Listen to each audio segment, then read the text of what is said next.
This week's episode of the Real Deal podcast is a can't miss with our repeat guest, friend and mentor, Steve Chater, who has been a leader in the Arizona real estate industry for over 40 years. We talk about the importance of investing in properties and real estate and owning assets. Steve is very passionate about helping people learn how to build long-term wealth, and he even highlights his new book, Made for More, Leading a Life Well Lived. Check this episode out and let us know what you think.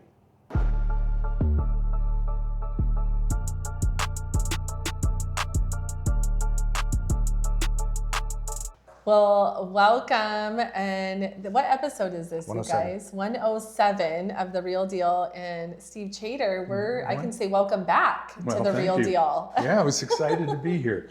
I'm excited because you have a new book called Made for More, Leading a Life Well Lived.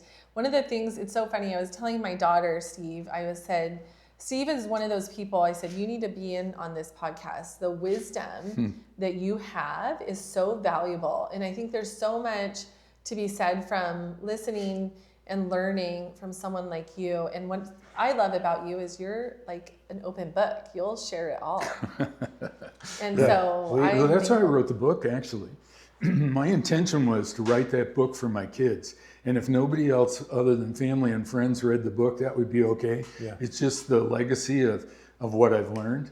And so as we were talking before we went on camera, met Mark Victor Hansen, and he said, let me help you write the book.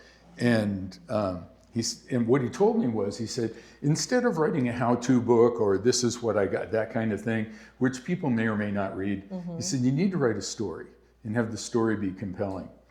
So you and I were at Atlanta a few weeks ago, and a guy came up to me. I was at a booth for a book signing, and the guy came up to me, and he goes, I'm almost done with your book. He said, you've had me in tears. I've identified with every one of the characters in the book, and everything that they did wrong, I've already done.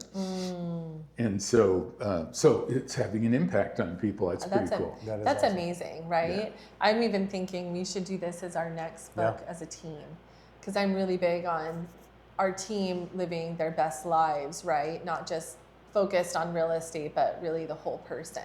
You know, so about, I think 28 years ago, I joined Keller Williams. And I was invited to go to this mastermind with Gary Keller, and there was 12 of us in the room, and Gary kept talking about leadership. And I'm like, why are you talking about leadership? I'm here to serve, and I serve and so, you know, back in the day, I was selling 20 houses a month and very, very busy doing all of that. But the whole conversation of leadership was going over my head. I was denying leadership, quite frankly. And so until I got it. And then it's like, oh, okay, there's a difference between helping people and leading people that want help. What is the difference? Well, the difference is you have to have clarity on the vision.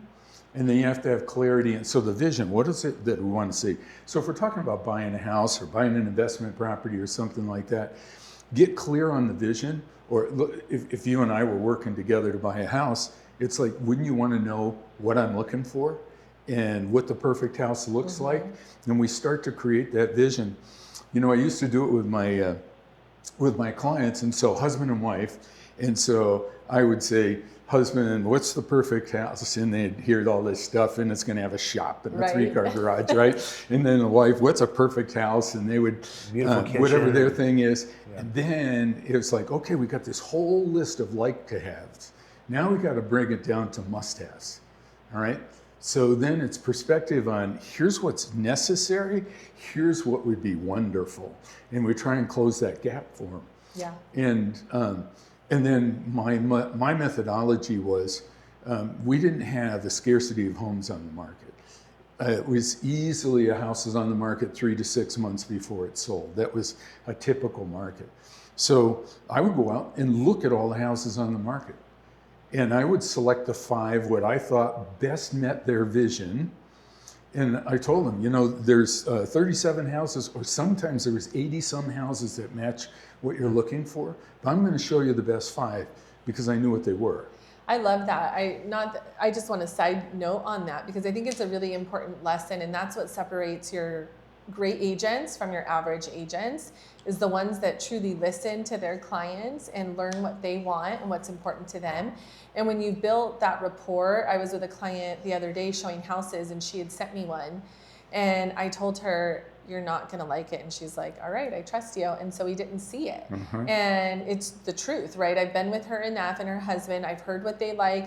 I'm very familiar, and I knew this house would not meet those demands. So, and she appreciated that. Sure. So that's, again, that separation. Well, that's your expertise, right? You knew the market. You knew whether it was going to work or not. You knew what was available. Yeah, 100%. Yeah. And that, I think that's, so typically what winds up happening is when a client does something like that, it's like they're trying to lead.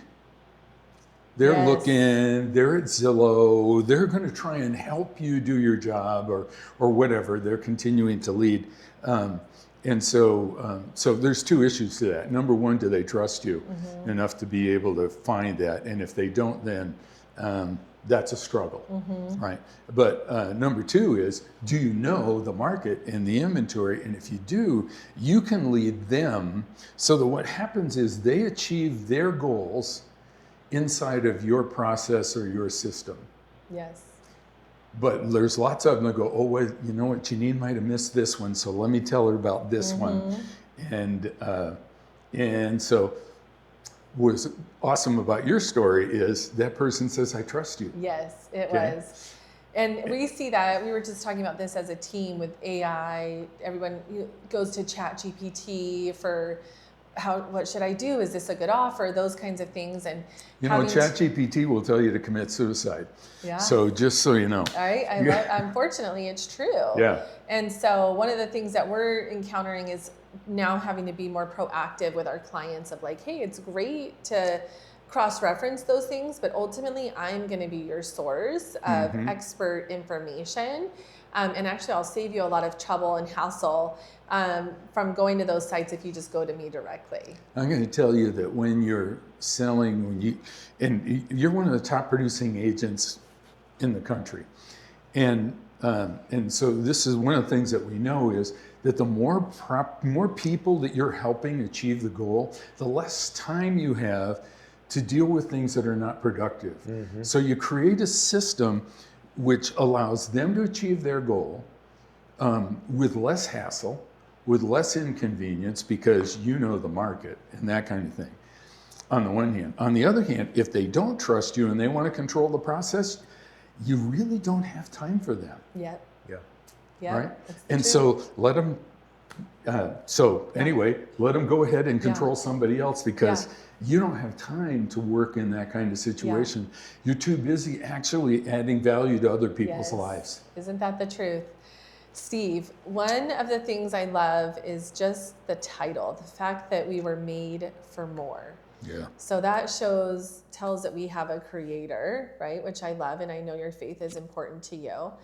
What does that mean to you to say that we were made for more? What were we made more for? So we talked about this before when we got together.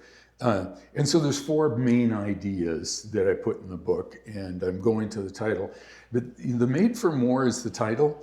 The real deal is about leading a life well lived, and how do you actually lead your life? Because we've been talking about leadership now for the last few minutes. So the first idea is that life includes these 5 areas: the spiritual, personal, family, financial, and community.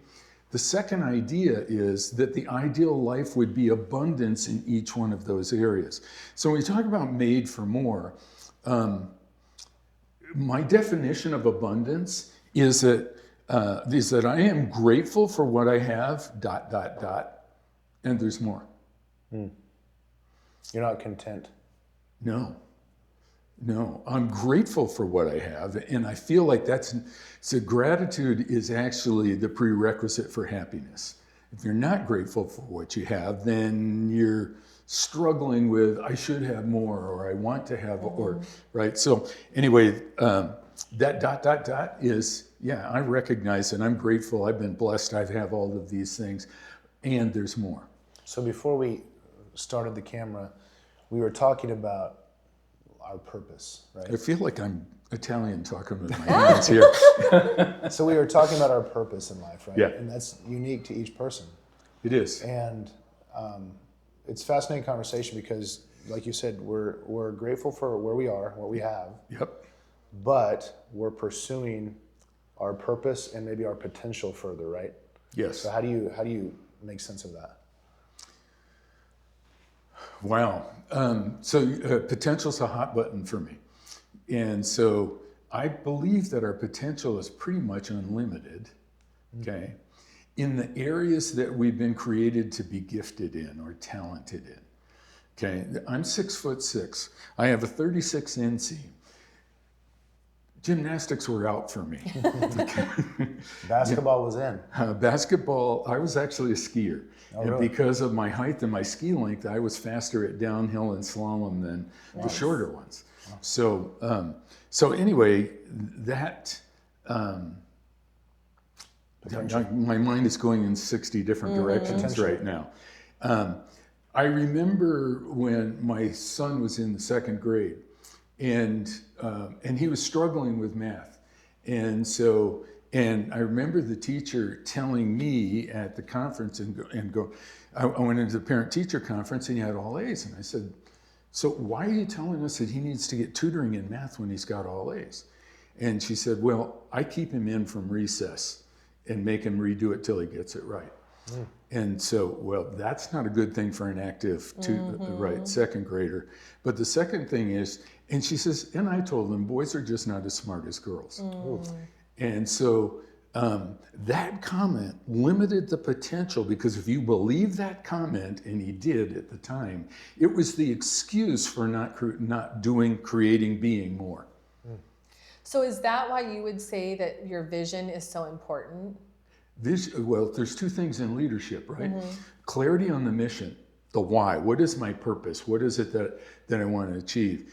And we were talking about this because there's an ultimate purpose. It's like, why were you created? What were you created to do? Who were you created to be? But there's also the situational purpose, right? And so when you're in high school, the purpose is to graduate, right? College, graduate, marriage, to when you have kids, your purpose now is to raise high-functioning adults, which from kids that can't even function without you, right? And so those are called situational purposes. So that mission of what it is, well, the vision is, what does it look like? So let's talk about raising kids. I had a friend of mine who was a strategic planner for the Kodak Corporation. And he told me that the mission is, what is it we want to achieve? And he was in a job where they had these great big huge roll of film, and they had to make it go into little canisters without being touched by human hands. So the mission was to take this into this, okay? And the vision was, what does it look like when that's happening? What do you see the people doing? So let's talk about kids. Do you see them studying? You see them spending time on working. What do you see them doing? Do you see them coming together, conversations with mom and dad, or are the conversations with with their friends more important? And where do they learn their values? And where do they learn skills and etiquette? And and as parents, we can see innate ability in our kids, can't we? We can see when they're gifted at something, but they don't always see that. And so we try to direct them or lead them, okay, into meeting that potential. And sometimes it's overbearing. Sometimes the parent wants to live through the child, right? And they're forcing the child to do stuff so that the parent can feel good. Okay. So, especially in sports. Oh yeah, we see it go because you can't miss it in sports, right? Yeah. So anyway, so vision, and you asked about vision. It's absolutely critical. The issue. It's one thing to say, I'm going to do this. So can I use Disneyland as an example? We're going to Disneyland. Okay. There's the mission. We're going to go on vacation to Disneyland. Okay. You arrived at the front gate. Now what? What's your vision for what's going to happen? What are the kids doing? Are they riding the rides and doing all the things? How old are they? What rides are they going to be riding? What's dad doing? What's mom doing? Do you have to stand in line and wait with them, or are you going to get a pass so they can get through more quickly? Or maybe mom doesn't want to ride any rides and she wants to go to the spa. You get clarity on, here's the moving picture. We've achieved the mission. We're at Disneyland. Now this is what it looks like when we're there. And that clarity then creates the ability to set goals. Yeah, I think it's so important, like in anything, right? If you don't know where you're going, then you'll go nowhere. And if you know where you're going, then it helps you keep the other distractions at bay. Right. So that you can focus and hopefully get there even quicker, right? Like going to Disneyland, to use that analogy, and having a plan of what you're doing, then you know, okay, when we get in, we're going here, there, and there. And ultimately, hopefully you get to have a better experience versus just kind of like, well, should we go here, wait this long, this ride is too long, let's go over here, and you end up wasting time and all of that. And I think people do that in life. Yeah. They don't know where they're going and they're just willy-nilly trying things, and there's nothing wrong with that if that's part of your plan. But when you know what you're ultimately trying to achieve, it helps you cut out the noise so that you can get there faster. So you're talking about leadership, aren't you? Right? And as a that parent, clarity. as a parent, as a leader, that's what we want for our team. The hardest thing, I think, is you can't do it for them, right? They have to do it. Right. As a parent, your kids have to do it for themselves and figure it out. And as a team owner, same thing with the agents. They have to be the ones to do it. And that can be hard when you see the potential in them. And it's like, if you would just listen to me, you would do amazing. So Gary Keller always told us that leaders teach people how to think. Yes. So they can do what they need to do, so they can get what they want. Yeah. Right? And he says when they want it. Because what happens is if you're not thinking right, you won't do the right things, and then...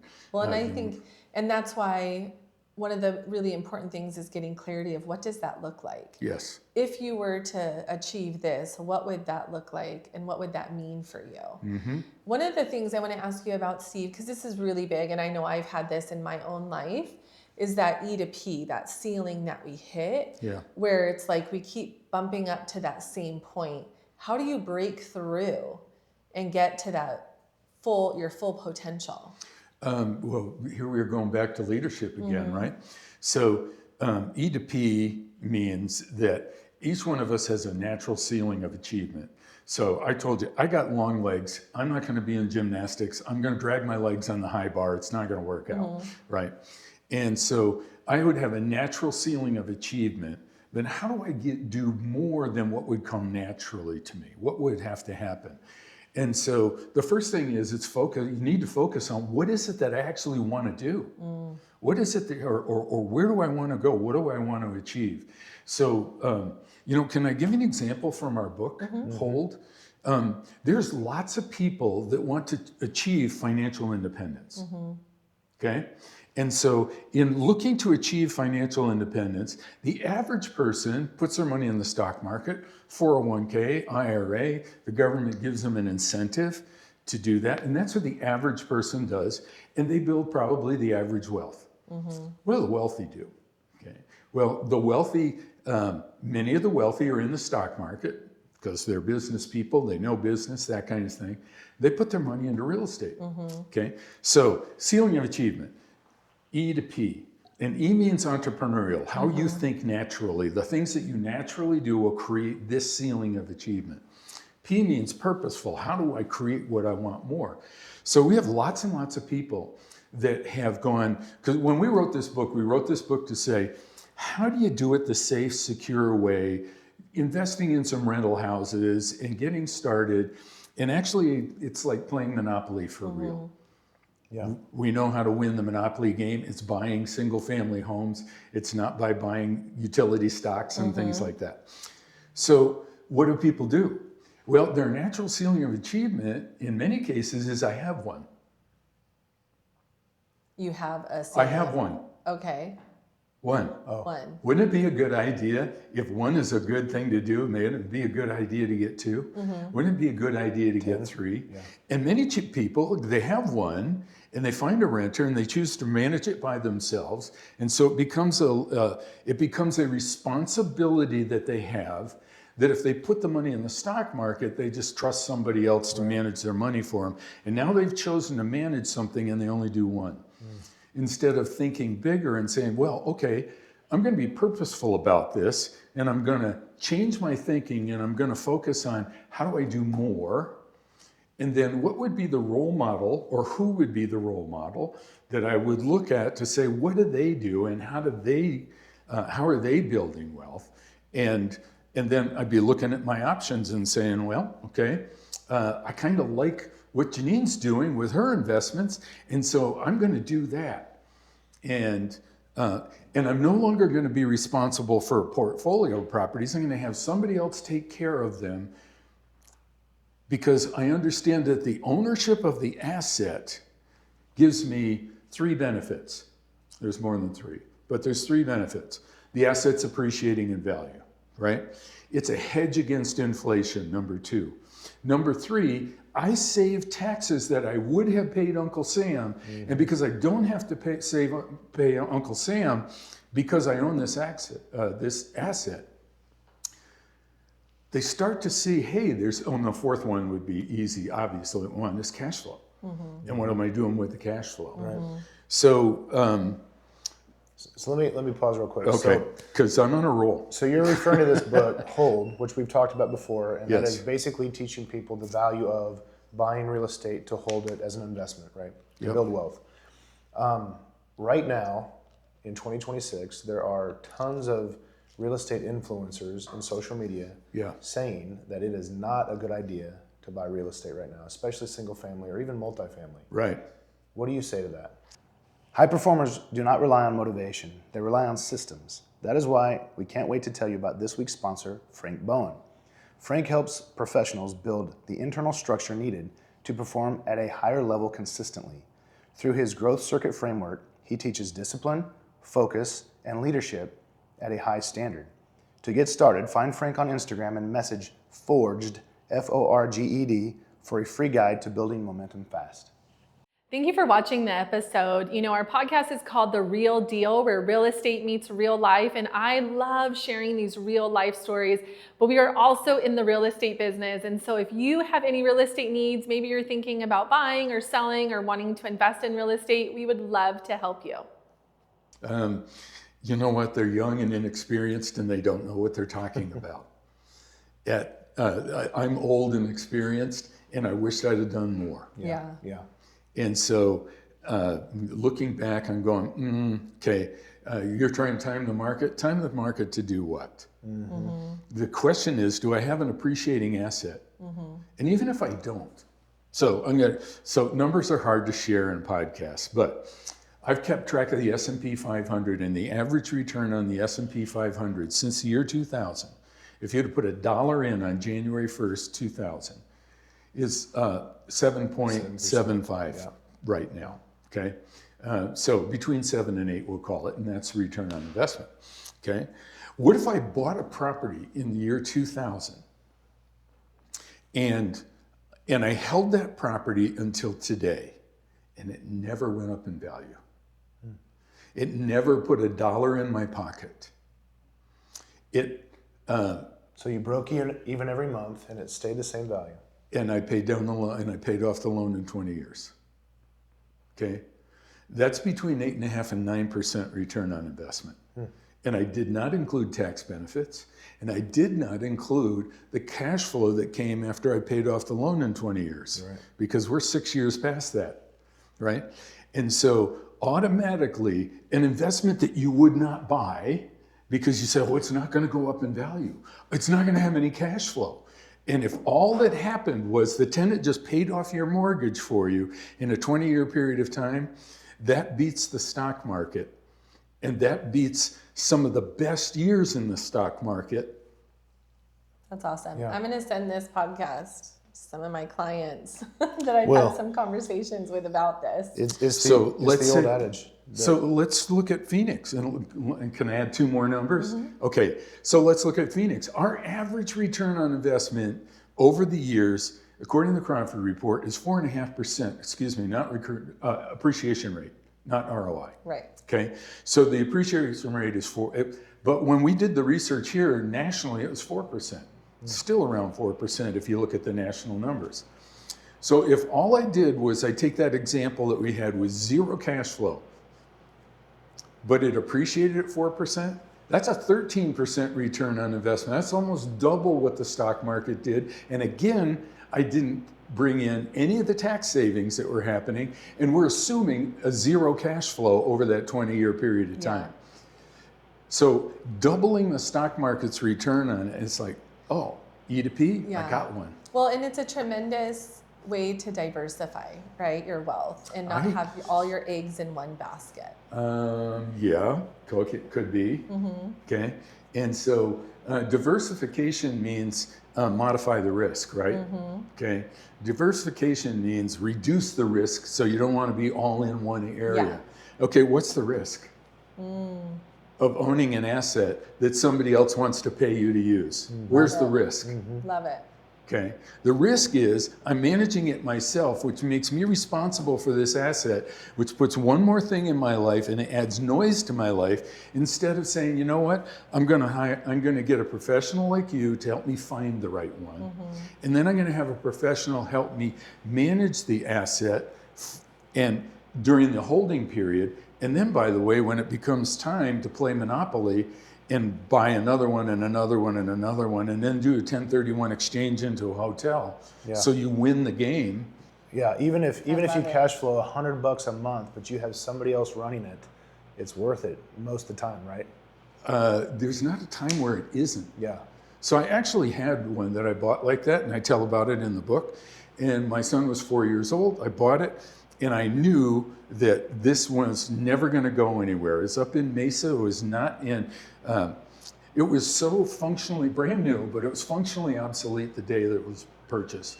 To take the garbage out from the kitchen, you had to take the garbage can from underneath the sink and walk down the hall through the master bedroom and out the door to the alley.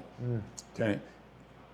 So I owned that property for 14 years, and it went from $50,000. I paid $49,900 for it, and when I wound up selling it, I sold it for $56,000, but I had to repaint it and put new carpets in it.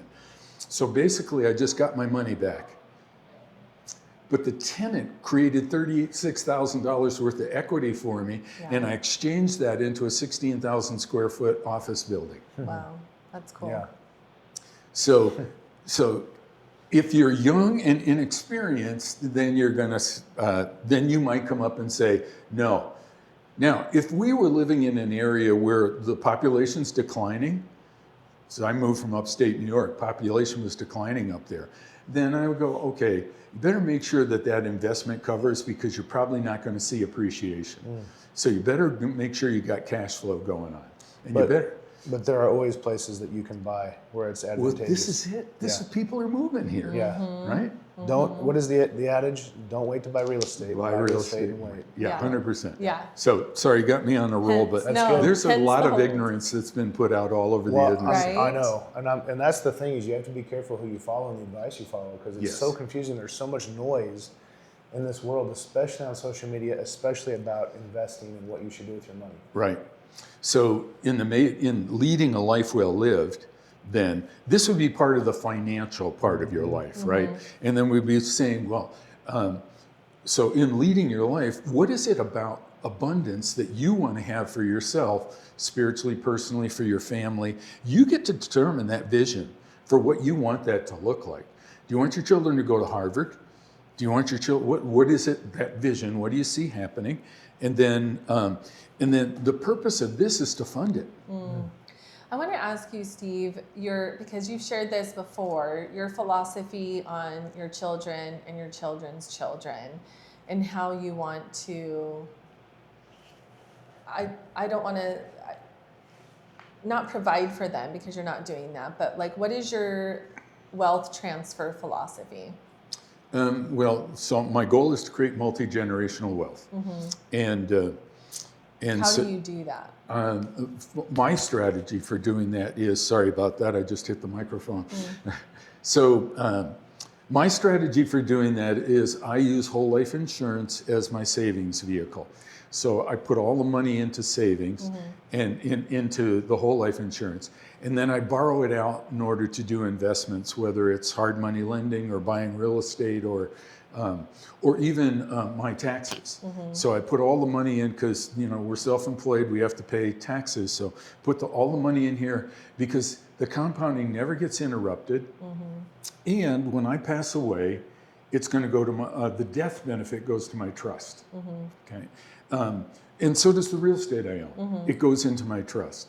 And so and then my role as a leader in my family is to help my kids and my grandkids and my great grandkids know and understand what it took to create the money, what it took to create the wealth. And so I have my trust specifically that whoever's the trustee, somebody could borrow money from the kids can borrow money from the trust. I want it to continue for generations on, but they need a business plan. And the trustee needs to approve the business plan.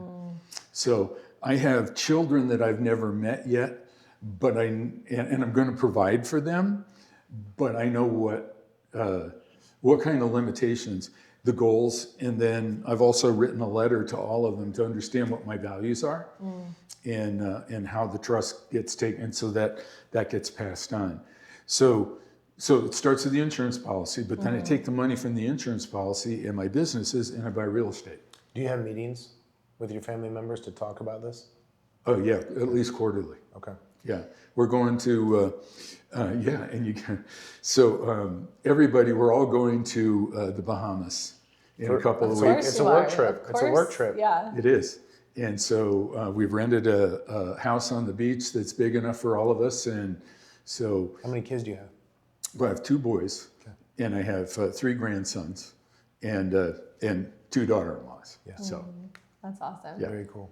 When you think about kind of your life and maybe how you grew up, where do you think, Steve, this part of you, and this is the more personal side of the interview, to be so helpful and to want to pour into others, where did that come from? Gee, that's a good question. Because not everybody is that open. Oh, you know what? I've experienced that people that aren't open, and I would call open honest, right, are not trusting. I don't trust them. I don't think they're trustworthy. My business partner Janice and I had a transaction with a lady who just kept telling us how honest she was and how wonderful all the people were. And unfortunately, we had to sue her, to be honest. Oh. So my life experience tells me that what I just said, that I believe that honesty is openness, right? And that people do business with people they like and trust. So if you're an open book and then what about this drive? That's a really deep question. I know, and I want to hear it. What about this drive to succeed? I'm a firstborn. Okay, same. Yeah. And so, and I was driven to become a millionaire by the time I was 35. And the guy who was mentoring me, and this is the 4th idea in my book, is the most important thing in every area of your life is relationships. So who are the people that are causing you to think bigger, think differently, move from E to P, all of those kind of things. He said, you want to be a millionaire, go $1 million in debt and have somebody else pay it off for you, which is like buying a house and have somebody pay it off, right? And I did, but I bought land, so I owned land around Chandler Air Park. I had real estate investments that had negative cash flows, significant negative cash flows. And in 1986, Congress changed the tax laws and it decimated the real estate industry here. And I couldn't keep those going, so I lost everything. But my vision for me was, I'm going to be by 35, I'm going to, okay. So I had this vision and this drive, and then I realized I had the wrong strategy when it all fell apart. So what's your favorite quote that you mentioned about ideas? Well, Eleanor Roosevelt. Think about Eleanor Roosevelt just for a second. She was the first lady of the United States, living in a time when her contemporaries were Thomas Edison, Albert Einstein, Charles Steinmetz, these people that are creating things that we take for granted but weren't even around at that time. And she said that great minds talk about ideas. Average minds talk about events, football, mortgage market, all of that kind of stuff, right? Real estate. Small minds talk about people. And so I continue to challenge myself with what are the ideas that we would be talking about where we could learn from each other because we're having a conversation about the big ideas, the important things, not just, and by the way, it's playoff season for basketball right now, and I'm absolutely loving that. We could talk basketball all day. So it's okay to talk about average things. Oh, 100%. Yes. But the thing is that I want to be, so now what happens is you start evaluating your relationships with people, and it's like, well, what is the conversation? Yeah. So Susan Scott wrote a book called Fierce Conversations, and one of the foundations in that book is the conversation is the relationship. Conversation is the relationship. And she had a guy that was in one of the classes, and he was an engineer. And he goes, do you realize that's a math problem? And it's like, what? In a math problem, when you see a math problem, conversation is relationship. What is? Equals. The conversation equals the relationship. So I want to be in relationship with people that this is why we have masterminds. So then what are some examples of those ideas that great minds are thinking about and discussing? We see it all around us, right? In politics, we see what we don't like in politics, and we see ad hominem attacks, and we see people blaming each other. Which I would say are the small minds. Absolutely, attacking, right? But then we see ideas, and our whole country's in a clash of ideas right now on whether or not capitalism and individual rights are the foundation for our society, or whether non-individual rights, not capitalism, more socialism, Marxism, and there's a clash in our whole country around those two foundational or fundamental ideas. Okay, and so we could look at it at a political level. We could look at it at a business level. We could look at it. What are the big ideas for? So, for example, where's wealth going to be created in the next few years? AI. Yeah, could be. AI is losing a lot of money. Energy? And energy, yeah. Energy is going to be big. Real estate's going to be big. We haven't built enough houses for the last 15 years to meet the demand that we used to have. And yet we've added 61 million more people to our society, and we've not built enough houses. So to that point, when I got my real estate license, 8 years ago, they said that there were 1 million people moving to the valley here every 10 years, which I think has been accelerated since COVID, probably more. And I just saw a statistic this morning that we are 50,000 homes shy every year in this valley being built. So imagine the amount of people coming, and we're still shy of all these new homes that we need. So I have nothing against investing in condos and duplexes, fourplexes, that kind of thing. I have nothing against that. But that statistic right there tells me I need to own single family, 3-bedroom, 4-bedroom, 2-3 baths, 2-car garage with a yard, because they're not building them anymore, and those are going to be scarce. Yet that's what people want to live. Right. So this is one of those ideas that great minds are thinking about. Yes. And to tie it back to your book, Made for More, you mentioned those key areas in our lives that we need to be seeking abundance for to really, truly be happy, right? So I'm going to change your word seeking to defining. Okay. You get to define what abundance looks like for you. Yes. Okay. Yes. Based on who you were created to be. So back to the question about ideas.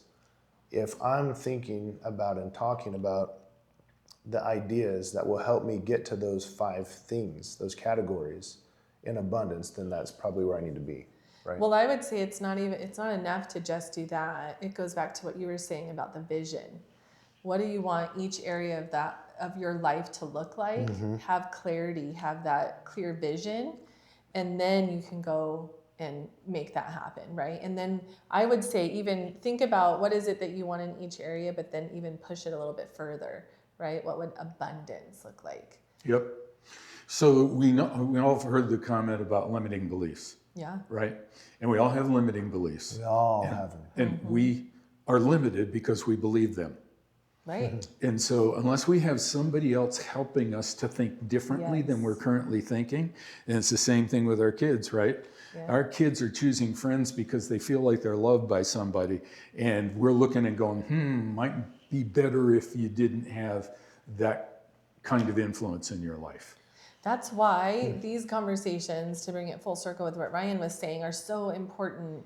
That's why I wanted my daughter to hear this conversation, just because I want to open up her mind and anybody listening, right, to what is out there and what is possible. When it comes to investing in real estate, there are so many creative ways. Yeah. People think, well, I have to have 20% and that's the only way and to put down, and there's so many creative ways that you can do it. But it starts with getting in the right room so you can kind of open up your mind to what is possible and being around people that think even bigger than you so that it can challenge those limiting beliefs that you have. Well, we've between the two of us have sold hundreds of homes over the last 13 years. And we are just scratching the surface on the creative financing piece and how we can acquire properties in unique ways that is maybe a little bit untraditional or non-traditional. Right. I want to ask you, Steve, before we finish, I think you're like almost like an icon in our real estate industry, not only for what you've accomplished in your own real estate business, but how you've poured into others, which is so amazing. What do you want to be known for? I think that book, Leading a Life Well Lived. I wrote that book initially. My vision for that book, and this is how vision expands. My vision was, you know what, if my kids, if I could tell my kids what I've learned over my career and the things that have led to me being quote unquote successful, if I could share that, that would be awesome. Family, friends, that kind of thing. And now it's expanded into so much more, and I've had people call me up and tell me how it's changed their life and how, because when you think about these 4 ideas that are presented in there, it's just a simple way, because leading is not, it's not difficult, it's not complicated. It's just not easy, okay? And so, because we get so under the circumstances sometimes that we just can't see out around them unless we're intentional about making that happen. But, so I love the that. ideas from the book and that legacy there, that would be it. This is amazing. I cannot wait to dive into this. And if anybody does read it, I would say they should reach out and let you know how it has impacted them. Yeah. That would be cool. Yeah, give it a review on Amazon or Google. And Let's do it. Yeah. That's awesome. Thank you for being with us and for sharing. My pleasure. That went fast. It did. It does. Always does. Thanks, Steve. Thanks for listening to the Real Deal podcast. Be sure to like and subscribe, and you can follow us on social media at the Home Selling Team AZ.